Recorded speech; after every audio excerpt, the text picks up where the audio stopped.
Bon, on lui pose quoi comme question au ministre? Ça me saoule, mais ça me saoule. C'est bon, c'est pas la première enquête pourrie que tu vas pondre. Merci du compliment, connard. Quoi? Non, laisse tomber, mais quand même les conspirations, ça fait chier. Bon, prends un stylo et note. Ah bah c'est sûr que c'est pas avec ça que t'auras le prix Pulitzer, mais bon, faut savoir mettre du cœur dans ses épinards. Du cœur dans quoi? Bah dans ses épinards, c'est pas ça qu'on dit? Du beurre, pas du cœur. Du cœur à l'ouvrage, je me suis planté. Du cœur à l'ouvrage pour mettre du beurre dans ses épinards. Elle est pas mal celle-là. Le complot, épisode 2, Chemtrails. Sérieusement, t'y crois ces histoires de complot mondial, machin truc là? Bah y a des trucs troublants quand même. Genre les chemtrails? Chemtrails, avec un R. Ouais, chemtrails. T'as besoin de vacances toi.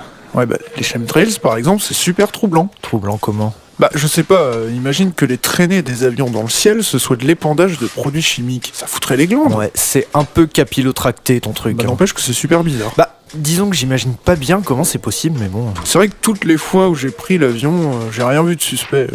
Mais bon, il y aura toujours un doute. Hein. Ouais. Ah, l'avion, les vacances, le soleil. Ouais, bah, je compte pas sur mes RTT, hein, vu comment Marlon t'a rembarré. C'est clair. De toute façon, avec la pension alimentaire, j'ai pas les moyens de partir.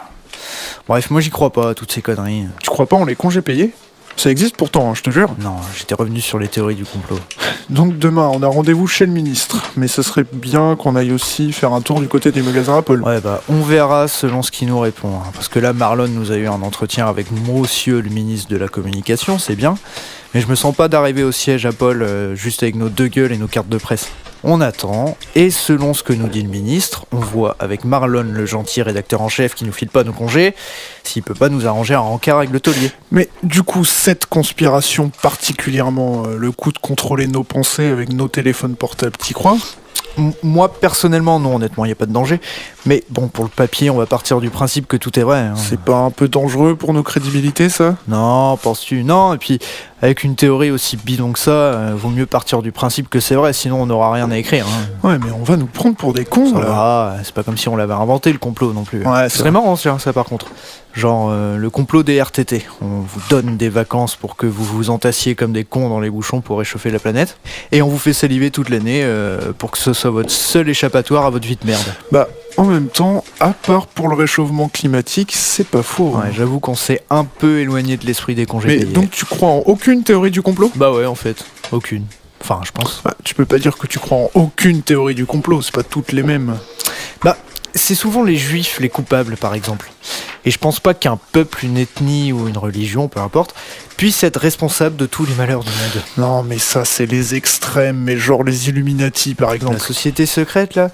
Non, moi, ce que je crois surtout, c'est que plus on file du pouvoir à des mecs, plus ils vont faire copain-copain avec d'autres mecs qui ont du pouvoir. Ouais. Bah, par exemple, toi, t'es journaliste, et la majorité de tes potes travaillent dans les médias. Ouais, c'est pas faux. C'est complètement con, mais c'est l'être humain qui est comme ça. N'empêche que moi, je suis comme saint Thomas, je crois que ce que je vois. Et les traînées d'avion, on les voit. Aristote aussi croyait ce qu'il voyait. Ça date pas de saint Thomas. Hein.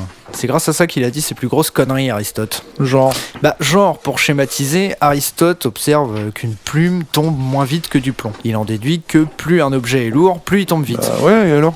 Oui, bah non, c'est complètement con. Je vois pas pourquoi. Bah, si tu relis la plume et le plomb, par exemple, ils tombent comment, du coup? Plus vite, mais un peu moins vite que si ça allait vachement plus vite? Ouais, t'as raison. Non, mais c'est pas moi, c'est Galilée. En fait, si la plume tombe plus lentement, c'est parce que l'air la ralentit. Mais ça, Aristote, il a complètement avalé. Non, l'accélération ne dépend pas de la masse. Si tu le dis. Mais ouais, je vois ce que tu veux dire. Mais bon, la science, ça n'explique pas tout. La science, ça dépend ce que t'entends par la science, ça veut rien dire. Bah, par exemple, on nous dit que la planète se réchauffe, alors qu'on sait pas prédire la météo sur une semaine. Faut pas nous prendre pour des cons. Ouais, mais non, mais ça n'a rien à voir. Ça, c'est toi qui le dis. Non, alors déjà non, c'est pas moi qui le dis, c'est tous les gens qui y réfléchissent 2 secondes avant de causer.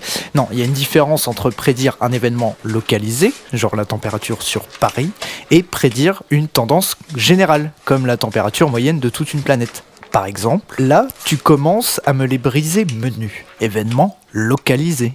Qui peut avoir comme conséquence localisée elle aussi, de te prendre une grosse meringue dans le pif.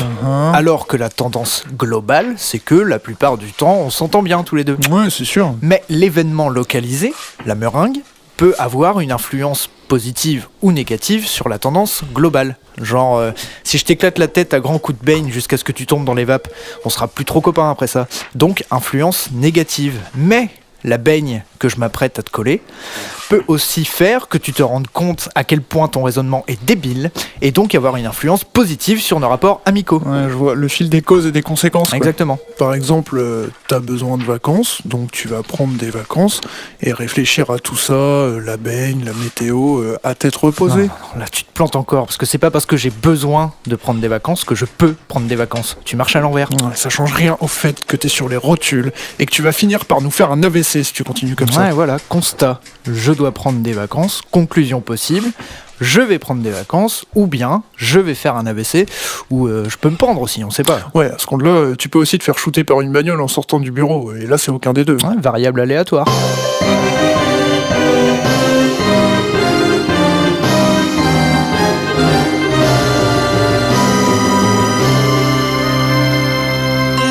Donc le ministre, on lui pose quoi comme question? Je sais pas, mais faut pas trop lui rentrer dans le lard, hein. C'est quand même un ministre. Ouais, on joue dans le politiquement correct. On n'a quoi. pas trop le choix, hein. Si on le maltraite trop, ça va nous retomber sur la gueule. Bon, tu notes parce que je répéterai pas deux fois. C'est bon, t'énerve pas. Ouais, excuse-moi. Bon, Plus vite on finira, plus vite on sera en vacances. ouais, je sais pas si c'est tellement pressé du coup.